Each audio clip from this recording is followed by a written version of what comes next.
রসুলের দেখানো পথে তুমি চলো, রসুলের আদর্শে তুমি আদর্শী হও, দেখবা দুনিয়ার সব জায়গায় কি সমাধান, সব সমস্যার সমাধান কি আল কোরআন আল্লাহ বুঝাইছে।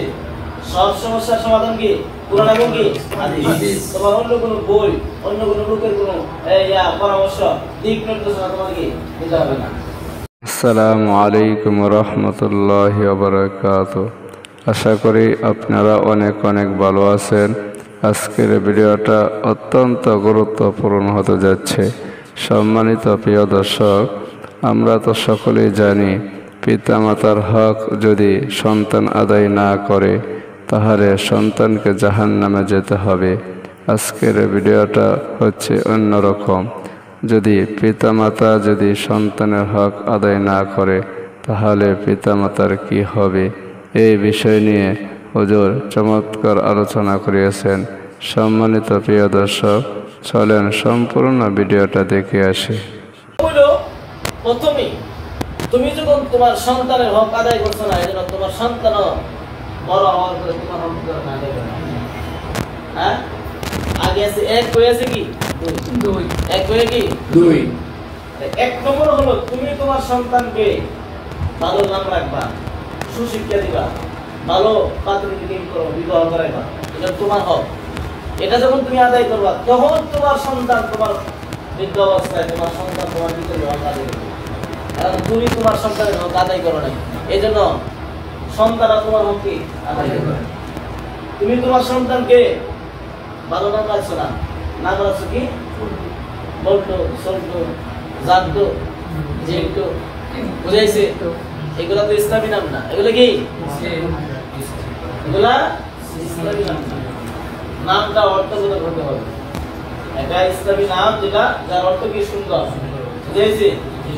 নাম আগে আগে এটা পরে আলোচনা করতেছি। আগে এটা বুঝাই যায় সন্তানের হক পিতামাতা আদায় না করার কারণে এই সন্তানে কি করে পরে এই পিতামাতার হক কি করতে পারে না, আদায় করতে পারে না।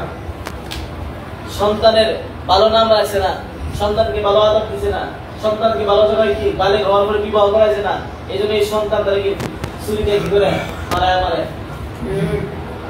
হ্যাঁ, একটা সন্তান কিভাবে তার পিতাকে ছুরিতে বার্তা মেরে রেখে দেয়, কিভাবে সম্ভব? এটা কল্পনাই করা যায় না। হ্যাঁ, নিজের মা বাবা একটু কষ্ট করলে সন্তানের কি আহাজারি করার দরকার। নিজের মা বাবা কষ্ট করলে সন্তানের কলিজা ফুলে যাওয়ার দরকার। আর ওই সন্তানে নিজের বাপের বুকের মধ্যে ছুরি দিয়ে মায়া কি মাইরে আবার ভিডিও করে ছাড়ে দেয়। কেমন সন্তান? এই সন্তানটা কিরকম? ওই সন্তানটা এরকম যে সন্তান সারা রাত কি করে মদ, জোয়া, বেবিচারের মধ্যে কি ওই নারী বেবিচারের মধ্যে লিপ্ত। এই সন্তান কিসের পিতা, কিসের মাতা, কিসের যে সন্তান অবৈধ কাজের মধ্যে লিপ্ত, সারা রাত্র জোয়া, মদ এবং জিনার মধ্যে লিপ্ত, এই সন্তান পিতার কি হতো? এই সন্তান পিতা মাতার কি মর্যাদা বুঝবো? এই সন্তান পিতারে অপবাদ দিতে কি সময় লাগবে না? এই সন্তান পিতারে মারতে সময় লাগবে না? কেমন সন্তান হলে সে নিজে বলে যে তার বাবা তার সাথে অপকর্ম করছে। আবার কেমন সন্তান হলে তার বাবার কি মাইরা হলা? আবার কেমন সন্তান হলে ভিডিও করে আবার সাইড হবে? কতটুকু নিকৃষ্ট হইলে এই কাজ করতে পারে। এই জন্য প্রথমে কি পিতা মাতার হক সন্তানের উপরে, এই হক আগে আগে করতে হবে। আগে এক বলেছে কি আগে জীবন আমার সন্তানকে জীবন আমি কি করবো, ভালো নাম রাখবো, ভালো আদর করতে শিক্ষা দিব এবং ভালো জায়গা বুঝে ভালো পাত্র দিব। এই সন্তান আমার কথা কি শুনবে? হ্যাঁ, এই সন্তান তার পিতা মাতার কথা কি শুনবে, তার পিতা মাতার খেদমত করবে, তার পিতা মাতার দুঃখ পেলে সে দুঃখ পেলে। ঠিক আছে? রসুলের কথা 1400 বছর আগে কত সুন্দর কথা বলছে। আজকে আমরা অমুকের বই পড়ি, অমুকের বই পড়ি, অমুকের বই, আর অমুকের বই বাদ আর রসুলের বই পড়ো। রসুলের দেখানো পথে তুমি চলো, রসুলের আদর্শে তুমি আদর্শী হও, দেখবা দুনিয়ার সব জায়গায় কি সমাধান, সব সমস্যার সমাধান কি আল কোরআন আল্লাহ বুঝাইছে।